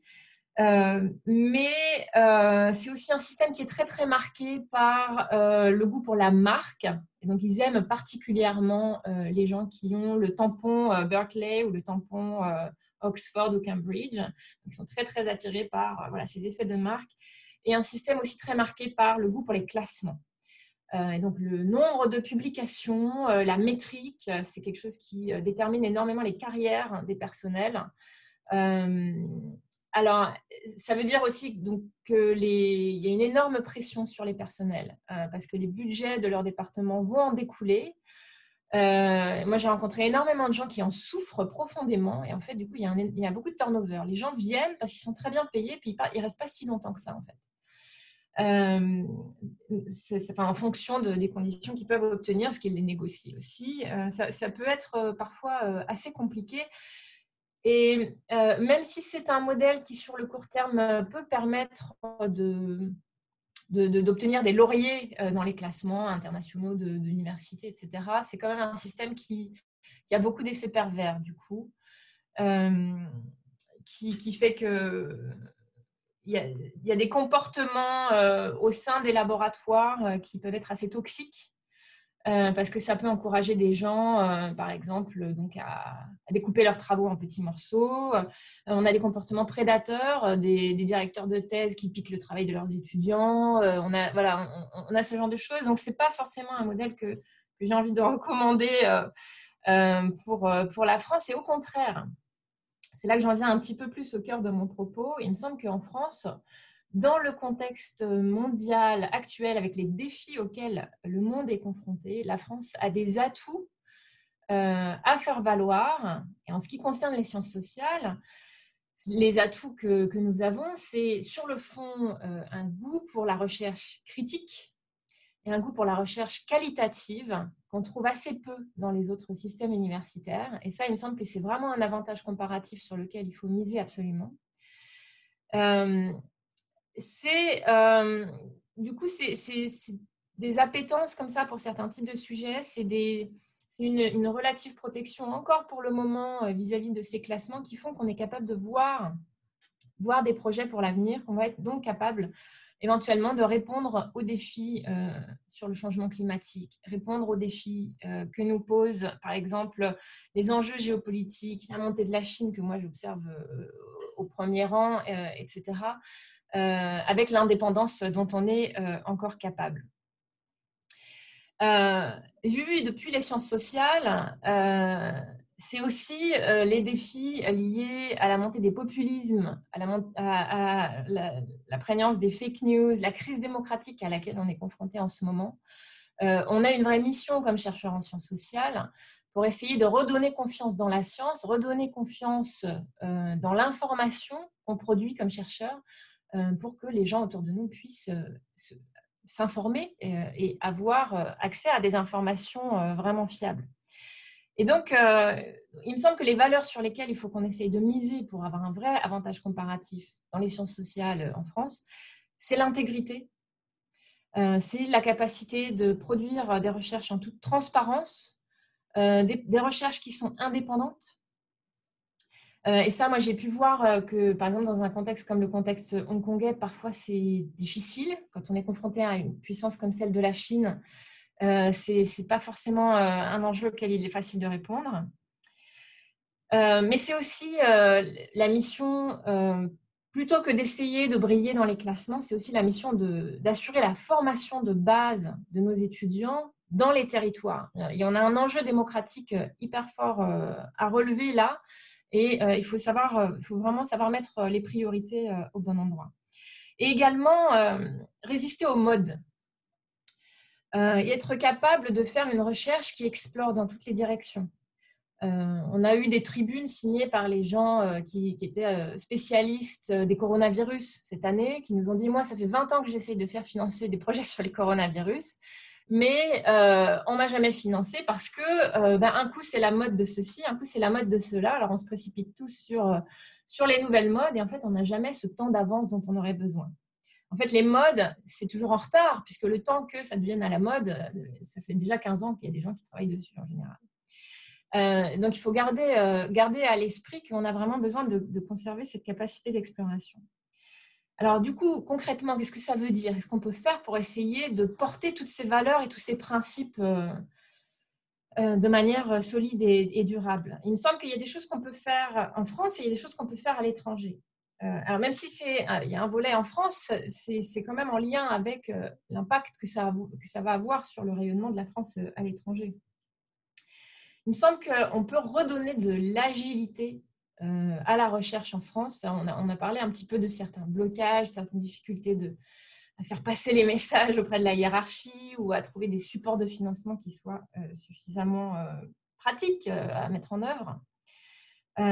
Par exemple, la recherche par projet, ça ne nous aide pas beaucoup parce que ça prend beaucoup de temps, c'est très coûteux, c'est très lourd à monter. Là aussi, c'est un mode de fonctionnement qui nous donne du retard parce qu'en gros, si j'ai une idée aujourd'hui, je ne pourrais pas commencer à travailler dessus avant un an et demi, à condition que je sois sélectionnée. Donc, si j'ai par exemple un labo qui dispose de crédits suffisants pour me permettre là tout de suite de bifurquer sur mon idée en ayant l'accord collectif de mon labo, c'est beaucoup plus flexible et c'est beaucoup plus agile. Et ça aussi, ça peut permettre justement d'établir des partenariats à l'étranger de manière plus flexible. On peut réagir, s'il y a 2 000 € à mettre pour financer un billet d'avion pour aller rencontrer un partenaire, on serait capable de le faire si on avait ce type de budget et de facilité à l'échelle d'un laboratoire.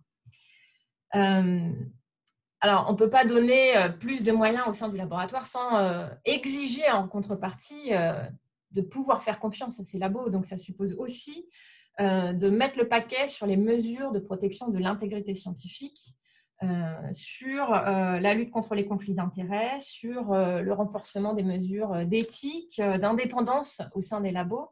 Tout ça, c'est des choses vraiment très importantes et il me semble que de tout ça dépend aussi le maintien, la pérennité de la bonne réputation des chercheurs français à l'étranger. Si on est capable de tenir une marque française qui nous montre, qui à l'international dit voilà, les labos français, c'est les meilleurs parce qu'ils sont indépendants, parce qu'ils sont capables de bouger vite, parce que quand on travaille avec eux, on est sûr que l'argent va être correctement dépensé, qu'il ne va pas partir n'importe où sans contrôle, ce genre de choses. Tout ça, c'est vraiment des éléments qu'on sera capable de vendre aussi à l'international. Alors, plus concrètement encore, quand on travaille, quand on parle du côté international, qu'est-ce qu'on peut faire là pour le coup? Il me semble que il y a des difficultés qui ne seraient pas si difficiles que ça à résoudre.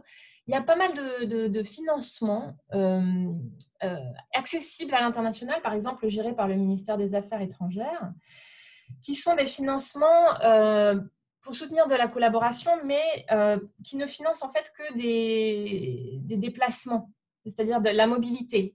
Alors, vous avez des critères très, très drastiques à remplir pour être éligible. Alors, certains d'entre eux, il faut déjà avoir fait une publication en commun avec votre partenaire, par exemple. Ça, ce n'est pas toujours facile à obtenir.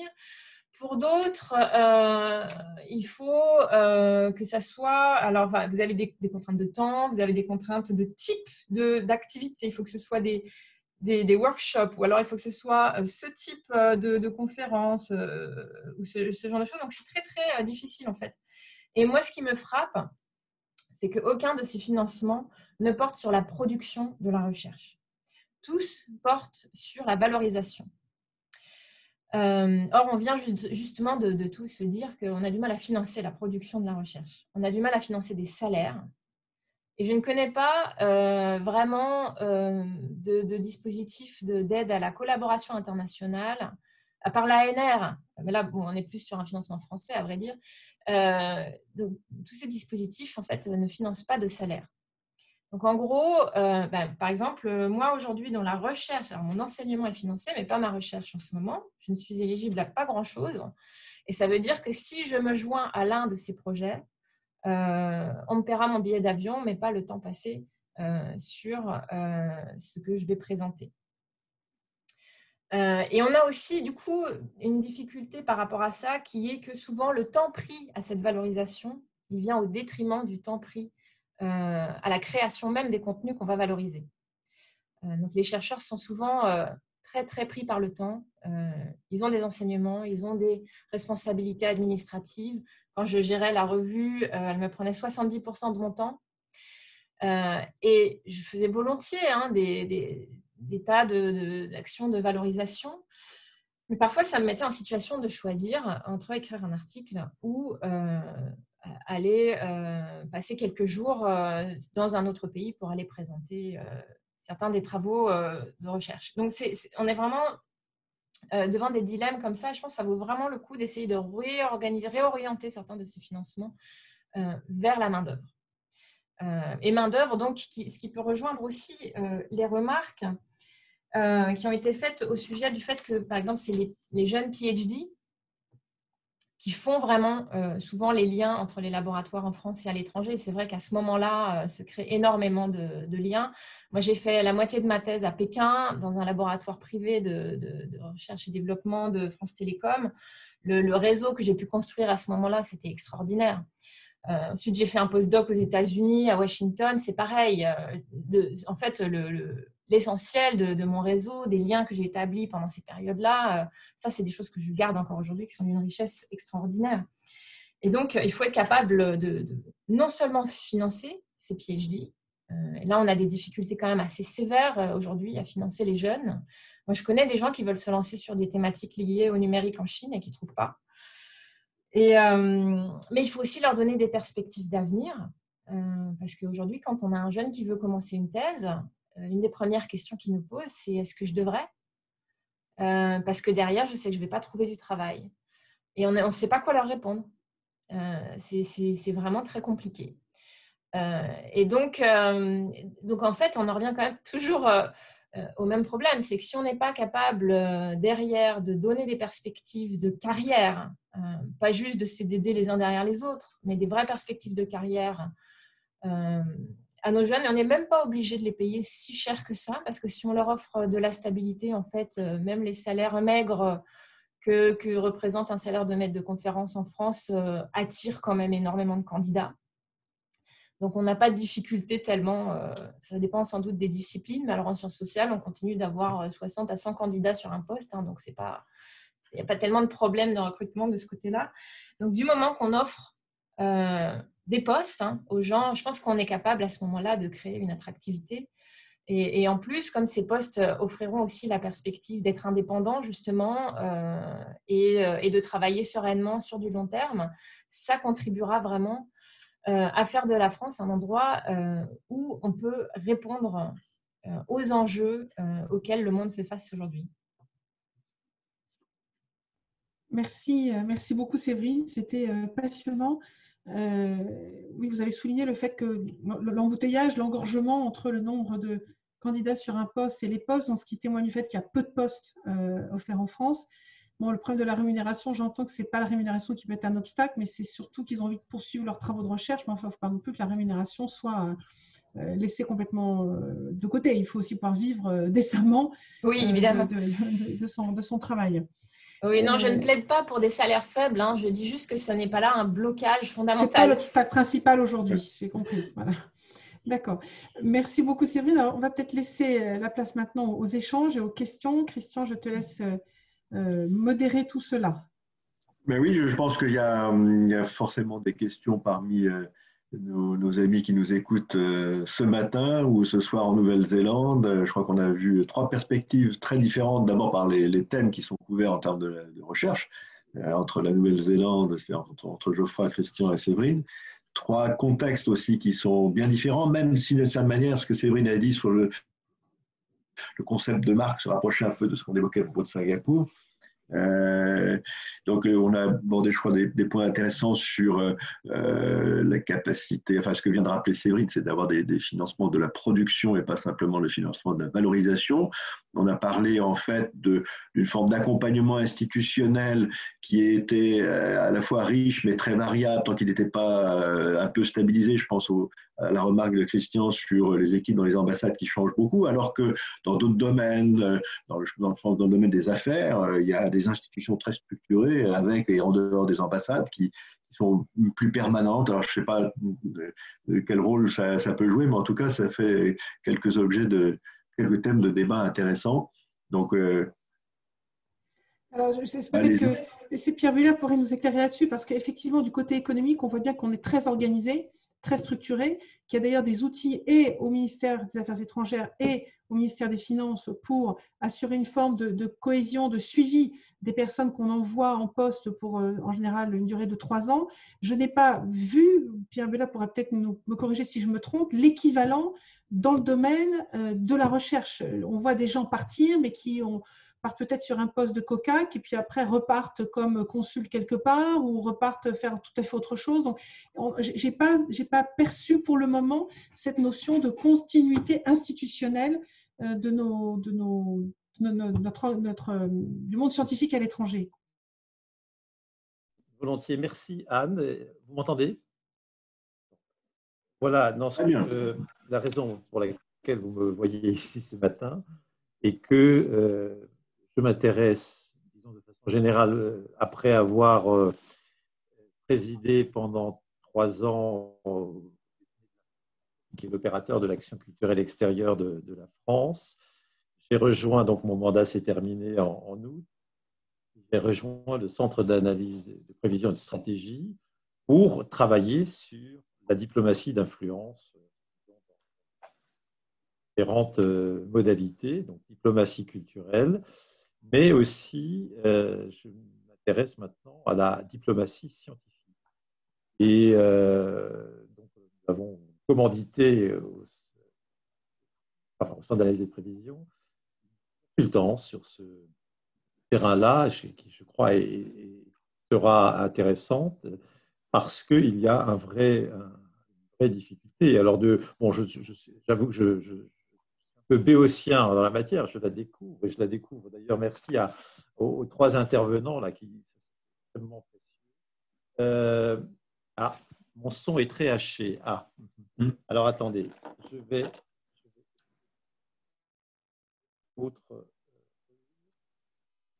Je ne sais pas si c'est pour le cas pour tout le monde. Moi, j'ai beaucoup de mal c'est très haché pour moi. Oui, c'est très haché. Oui.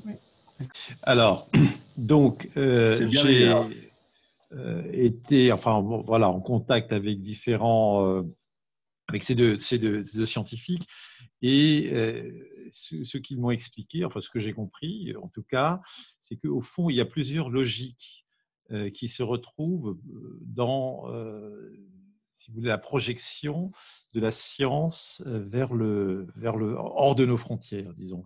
Vous avez d'abord une logique de coopération scientifique qui a une valeur intrinsèque. C'est ce que fait Christian Miniatura, le CNRS, c'est ce que peut faire l'INSERM ou d'autres, le CEA, en portant une coopération en pays tiers.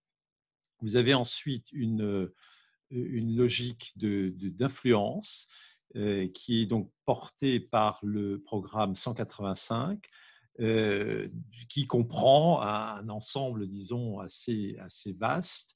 Et bon, la diplomatie culturelle, la diplomatie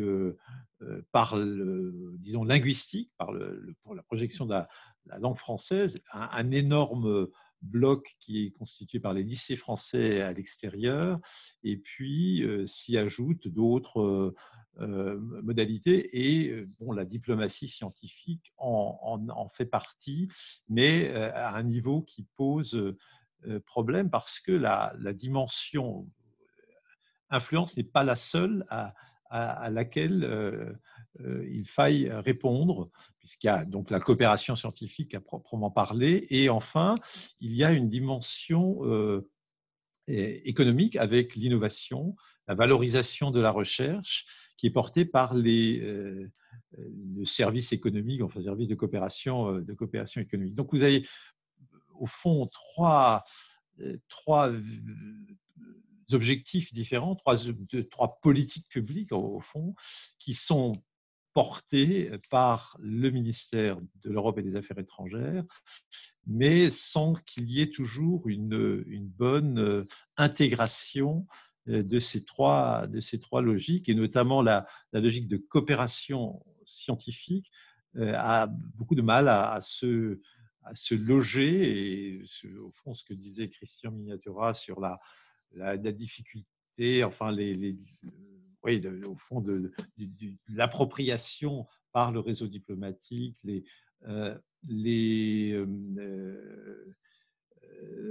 turnover, le fait sans doute aussi, mais ça n'a pas été exprimé ici, mais je l'ai ressenti dans mes conversations avec nos consultants, c'est que l'appareil de coopération culturelle, de diplomatie culturelle, est un peu mal outillé pour s'approprier la logique de coopération scientifique.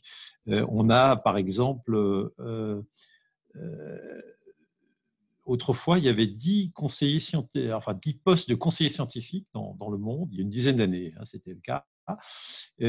Aujourd'hui, il n'y en a plus que 5. Évidemment, les postes n'ont pas été fermés, les postes de coopération scientifique n'ont pas été, mais on est passé d'un conseiller scientifique de plein d'exercices à un adjoint scientifique du conseiller culturel. Et là, ce n'est pas totalement neutre. Vous voyez, la démarche de mise en œuvre a une influence, un impact assez considérable sur le fond. Et par exemple, un des postes qui a été transformé ainsi, c'est le poste de Pékin. Pékin, qui est quand même un des pays sur le plan, enfin bon, je pense que Séverine ne me contredira pas, sur le plan scientifique, c'est vraiment une puissance. Quand on voit le montant, le niveau des investissements de ce pays dans toutes les disciplines de la science, l'effort de recherche, de formation, enfin bon, voilà, c'est pas la peine de faire un dessin. Je crois qu'il y a une vraie difficulté, et je pense qu'il est important aujourd'hui de lancer cette réflexion. C'est pour ça que j'ai non seulement, j'ai participé, mais j'ai pris des notes sur ce qui vient d'être dit, et je pense qu'il faut peut-être continuer cette conversation, parce que on a vraiment un manque, il y a disons un trou dans la raquette sur l'appropriation de la science, de la projection par la science de la France dans le monde, qui n'est pas seulement en modalité influence. On fait venir des étudiants massivement vers les universités françaises. Je veux dire, ça ne couvre pas l'ensemble des besoins. Et donc, je comprends aussi de ce qui vient d'être dit qu'il y a une assez grande diversité. Hein. On n'est pas dans le prêt-à-porter. Enfin, Singapour, Hong Kong, Pékin, les États-Unis, la Russie, il y a différentes pratiques et différents dispositifs. Et je pense qu'il est important de lancer cette réflexion. Alors, je comprends que Anne, vous nous disiez qu'un livre blanc était en cours de rédaction pour la fin de l'année. Je pense que c'est essentiel, hein, 2021. Bon, je ne veux pas être trop long, mais je voudrais vous souligner également que la France assurera la présidence de l'Union européenne au premier semestre 2022. Et l'Europe est une puissance scientifique et je pense qu'il est important aussi d'articuler de façon intelligente et efficace disons d'imbriquer le dispositif français dans le dispositif européen, y compris dans sa projection vers l'extérieur. Enfin voilà, beaucoup de choses en tout cas m'ont énormément intéressé. Et voilà ce que je peux vous dire à ce stade. J'aurais une question quand même pour Séverine. Je parlais de l'indépendance. Je pense que c'est un critère essentiel qui prend une importance croissante, notamment au regard de certaines pratiques d'un pays près duquel vous êtes. Moi, j'aurais aimé en savoir un peu plus sur les pressions ou en tout cas les contraintes, les entraves qu'on peut percevoir à l'indépendance, aux libertés académiques et à la liberté de recherche. Merci de m'avoir écouté pour cette longue intervention. Merci beaucoup, Pierre, mais c'est extrêmement intéressant. Effectivement, je vous rejoins à écouter Geoffroy, puis Séverine, puis Christian, puis vous maintenant. Je viens d'échanger avec un de mes collaborateurs pour dire qu'il y a des prolongements à faire de ce séminaire, c'est clair. Séverine, je vous laisse la parole. Évidemment, ce qui se passe à Hong Kong et le cas de la Chine de manière plus générale a contribué fortement au fait que je prête une attention toute particulière aux questions de liberté académique. En Chine, ça fait longtemps que les libertés académiques sont très restreintes d'une manière générale. En ce moment, il y a des caméras dans les salles de cours du côté de la Chine continentale. Il y a une pression quand même vraiment très forte. Les professeurs disent qu'ils peuvent être dénoncés par leurs étudiants et puis limogés s'ils tiennent des propos considérés comme trop sensibles. C'est quelque chose que les professeurs hongkongais craignent de voir arriver à courte échéance. Donc, d'ores et déjà, le gouvernement hongkongais nous dit que dans les lycées et collèges, il demande donc aux professeurs de faire attention à leurs propos. Donc là, c'est déjà un mot d'ordre qui a déjà été lancé. Ils sont en train de revoir les manuels scolaires. Pour ce qui concerne les universités, pour l'instant, on a plutôt une situation au cas par cas. Parce que certains professeurs sont aussi des militants dans leur vie personnelle.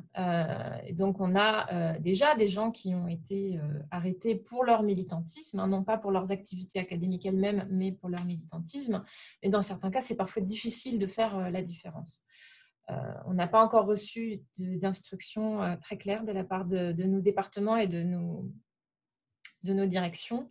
Mais clairement, le contexte légal dans lequel on opère aujourd'hui n'est plus le même qu'avant et conduit chacun à revoir ses pratiques et à se poser des questions sur les risques potentiels qu'il peut prendre. C'est vrai que ça nous rend particulièrement sensibles aux questions de ce type, et même quand certains mots-clés reviennent en France, par exemple, nous, ça nous fait bondir du coup.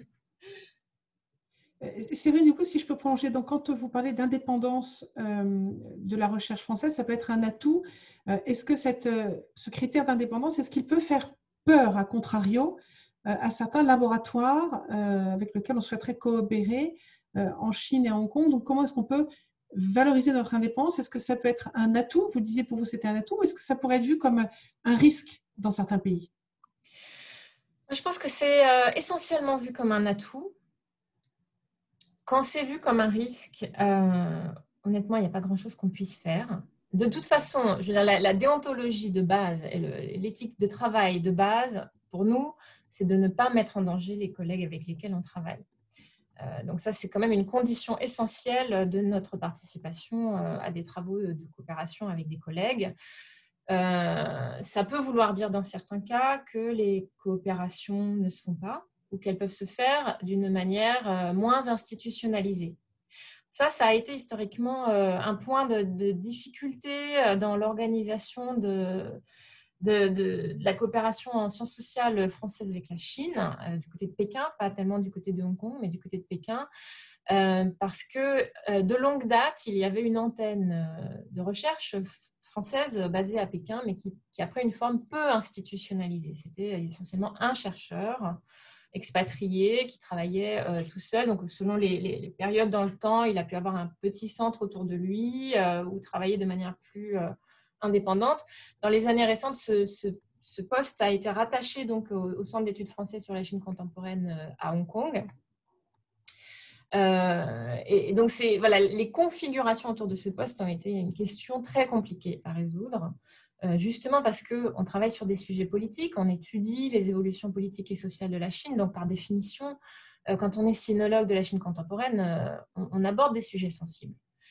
Et que ce n'est pas toujours facile d'afficher, de trouver des financements, d'afficher nos collaborations et de leur donner un caractère institutionnel. Et c'est vrai que ça peut créer des difficultés au niveau bureaucratique français aussi.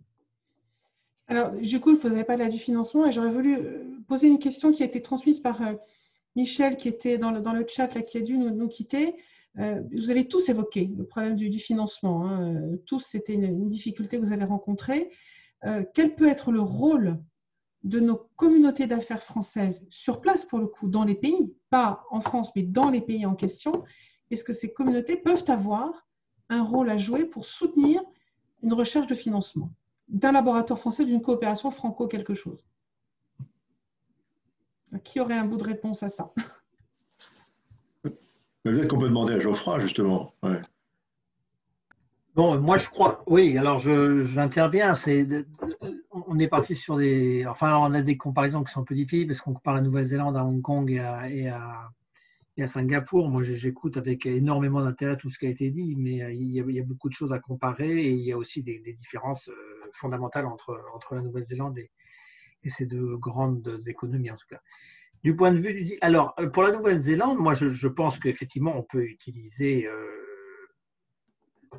l'industrie française en Nouvelle-Zélande, elle n'est pas très importante, elle n'est pas très développée du tout. Hein. Je dirais même, bon, à part quelques très grands groupes, mais qui ne font pas forcément de recherche et de développement parce qu'ils font plutôt du service ou de l'infrastructure. Je pense au nouveau métro d'Auckland ou des choses comme ça.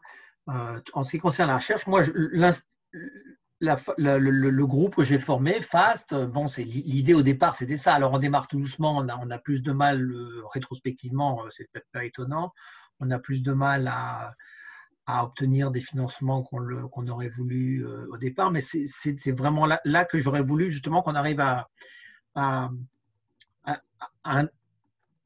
attirer les gens, à se mettre ensemble via notre association, via FAST, pour aider les jeunes et les moins jeunes, bon, effectivement, plutôt les étudiants chercheurs et les jeunes chercheurs, PhD plus 5 ou 6 ou 7, à s'installer ou à trouver un poste ou à au moins démarrer leur recherche en Nouvelle-Zélande. Donc, passer par l'industrie française en Nouvelle-Zélande ou par je ne sais pas si c'est vraiment facile, possible. Je pense qu'il y a moyen de chercher des investissements en Nouvelle-Zélande pour une association comme FAST via bon, ça ne peut pas que être via l'ambassade de France qui est très généreuse. Moi, je pense qu'il faut aussi demander aux Néo-Zélandais qui contribuent, mais qui sont à égalité. Bon, on a un peu du mal là-dessus. Alors, ils contribuent d'une autre manière, puisque c'est eux qui embauchent finalement, au bout du compte, c'est eux qui vont embaucher les chercheurs dans leurs instituts. on se pose des questions de comment effectivement, pendant les 2 premières années, les 3 premières années, on a grandi, on a voulu former notre organisation, notre association plutôt, lui montrer qu'elle avait le droit de vivre. Hier, on est vendredi, on a fêté les 5 ans de la COP 21. On a été les premiers, bien sûr, on a fait ça vendredi. On a été les premiers à fêter les 5 ans de la COP 21. On a une audience de 110 personnes en Nouvelle-Zélande, un vendredi à 3h de l'après-midi. Moi, j'avais tablé sur 25 personnes. Hein. On avait 110 personnes en vidéo et en présentiel. Donc il y a une volonté, il y a un intérêt à écouter ce qu'on a à dire, il y a un intérêt à ce qu'on a présenté. Ce qu'il faut, c'est convaincre les gens que on habite loin. Le premier voyage pour aller de France en Nouvelle-Zélande, de Nouvelle-Zélande en France, il n'y a pas que le billet d'avion. Hein. Il y a les frais de logement, il y a les frais qu'on appelle ça les per diem, etc. C'est $6 000. Hein. On ne fait rien en dessous. Donc, ça veut dire quoi? Ça veut dire 4 500 €. Donc, c'est pas rien. Donc, ça, et encore, on ne parle pas des salaires. On a bien tous dit que, et c'est ce qu'a dit Séverine, et je suis tout à fait d'accord. On arrive assez bien en Nouvelle-Zélande à financer, parce que la Nouvelle-Zélande reconnaît la distance, on est isolé. Un chercheur ne peut pas faire son travail sans sortir de la Nouvelle-Zélande 1 fois par an. Donc le voyage est relativement bien accepté. Jusqu'à mars 2020, il était bien, pas trop mal financé. On arrivait à sortir. Alors moi, je suis arrivé à rentrer tous les ans. Depuis 30 ans, je rentre tous les 10 mois à peu près en France. Financé par un institut, financé par l'ambassade de France. La recherche, c'est pas possible. Ce qu'il faut, c'est arriver à passer à l'échelle au-dessus. Le financement du voyage, c'est pas du bruit de fond, loin de là, mais c'est quand même tout juste au-dessus du bruit de fond. Ce qu'ils font, c'est arriver à financer des salaires. Et pour des PhD, une thèse, ça vaut quand même au minimum 45 000 $ néo-zélandais par an. Donc ça fait quoi? Je sais pas, ça fait 30 000 € par an, un peu moins de 30 000 € par an. Donc c'est ça qu'il faut financer. Pour ça, effectivement, engager engager l'industrie, oui, je pense qu'on devrait, mais bon, dans les pays comme Singapour ou dans les régions comme Hong Kong, c'est peut-être possible. En Nouvelle-Zélande, c'est plus difficile parce qu'elles se comptent sur le doigt de la main les grosses industries françaises. Donc, on réfléchit toujours. Il y a une chambre, comment ça s'appelle, à Hong Kong, pas Hong Kong, à Auckland, pardon, il y a une chambre de l'industrie française. Qu'on essaie de contacter pour voir s'ils seraient intéressés de nous cofinancer, de s'intégrer dans FAST.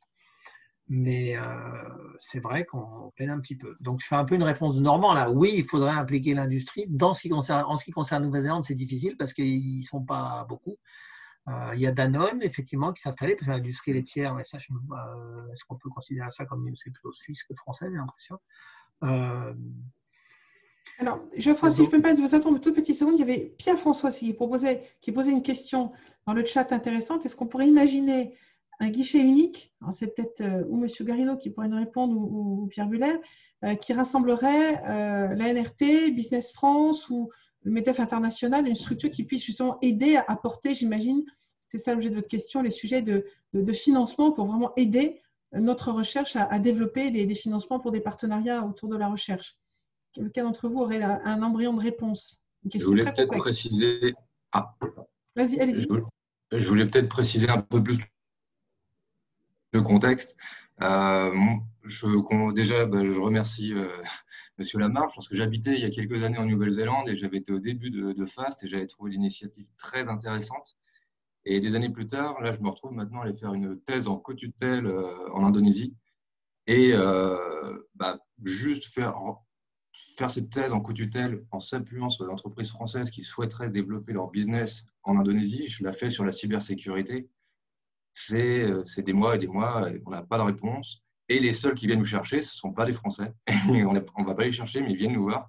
Et j'ai refusé parce que je reste français et j'ai envie, en tant que patriote, de jouer la carte française à l'international. Et je trouve que votre conférence porte bien mes prérogatives. Et après des mois, je n'ai jamais forcément une réponse de Business France, pas d'appui forcément du MEDEF. Et j'ai réussi à trouver une entreprise par mes propres moyens. Et je trouve un peu dommage qu'on ne gagne pas tous ensemble à l'international. Que ça soit dans les laboratoires pour mettre en avant notre recherche, mettre en place un étudiant, je ne sais plus qui le disait tout à l'heure, qui va rester sur place, il va continuer à faire des liens. et des entreprises qui sont des fois des PME ou des TPE qui vont amener leur savoir-faire et développer un business. Là, je voyais avec l'ANSSI aussi, l'Agence nationale des systèmes d'information, dans mon cas, ne m'a pas pu céder, alors que le but, c'est quand même de développer des protocoles à l'échelle internationale et qu'on ne se les fasse pas piquer par d'autres pays. Donc, si on pouvait avoir des solutions, non pas pour moi, mais pour les futurs étudiants en co-tutelle, ça serait très intéressant. Alors, il y a une chose qui est intéressante, c'est que les étudiants, quand ils ont trouvé des thèses, quand ils sont en thèse, ils ne sont pas forcément engagés. On a souvent du mal à les faire participer à des actions comme FAS ou à représenter leur pays, ou quand ils rentrent, et il faut souvent les convaincre, mais qu'est-ce que c'est? Moi, je suis en Nouvelle-Zélande, j'ai ma thèse, la France, j'y retourne dans 3 ans, il n'y a pas nécessairement besoin ni envie de m'impliquer dans une association franco-néerlandaise. On a ce problème assez régulièrement.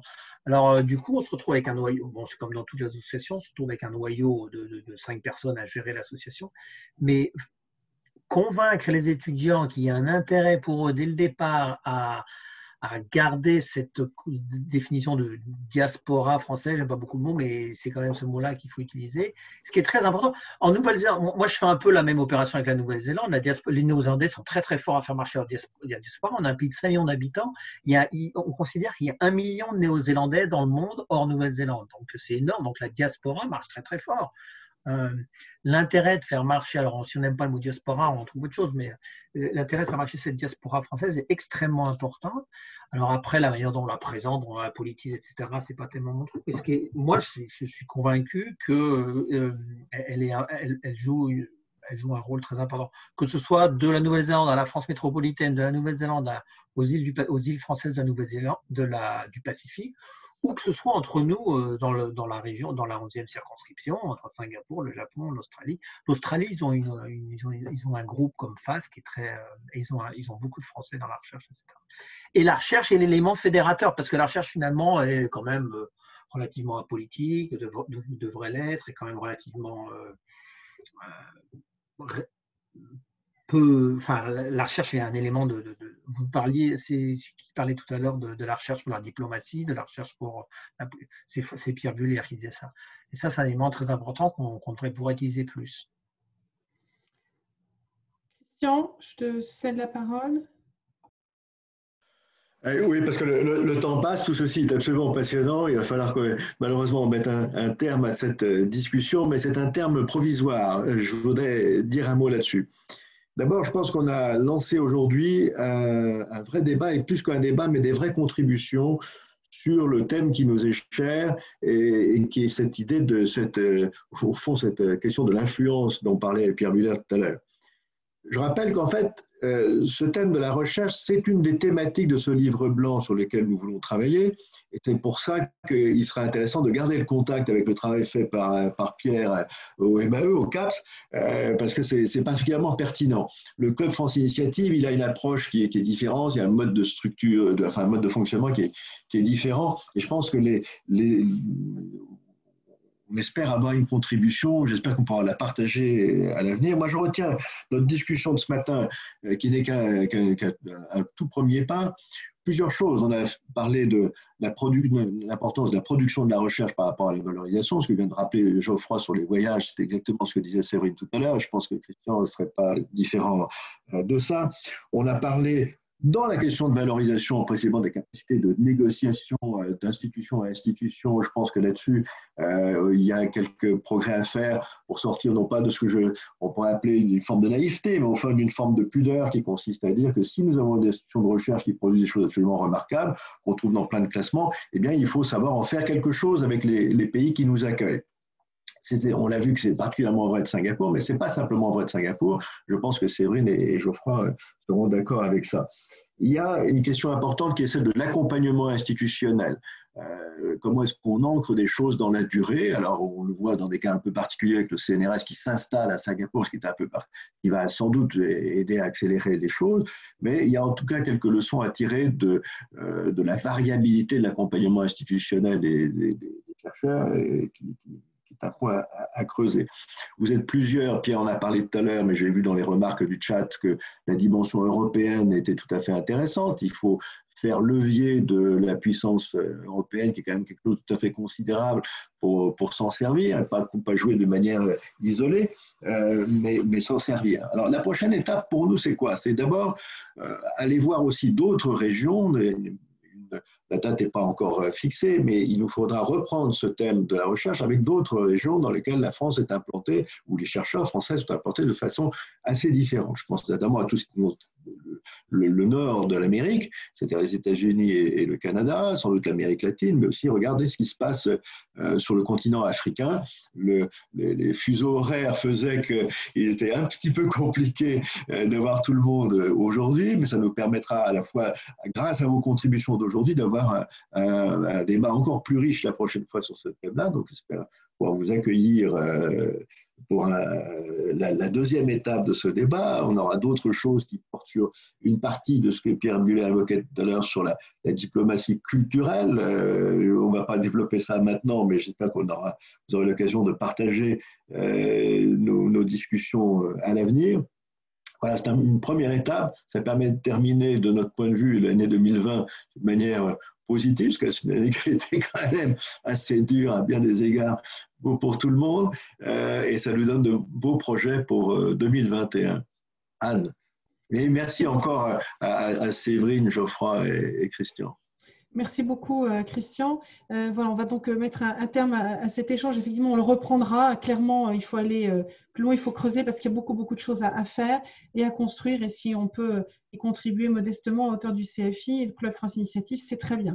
Donc, vous rappelez que le Club France Initiative, donc association Loi 1901 en France, nous essayons d'éditer une newsletter très régulièrement pour vous informer. On y mettra d'ailleurs un compte-rendu de nos échanges d'aujourd'hui. Cet échange a donc été enregistré, non pas pour le rendre public, mais pour pouvoir retranscrire fidèlement vos propos et ne pas les trahir. On aura sûrement l'occasion de revenir vers vous pour vous poser des questions complémentaires. En attendant, n'hésitez pas à revenir vers nous si vous souhaitez apporter des contributions sur ce sujet-là. Vous voyez qu'il y a encore beaucoup à dire.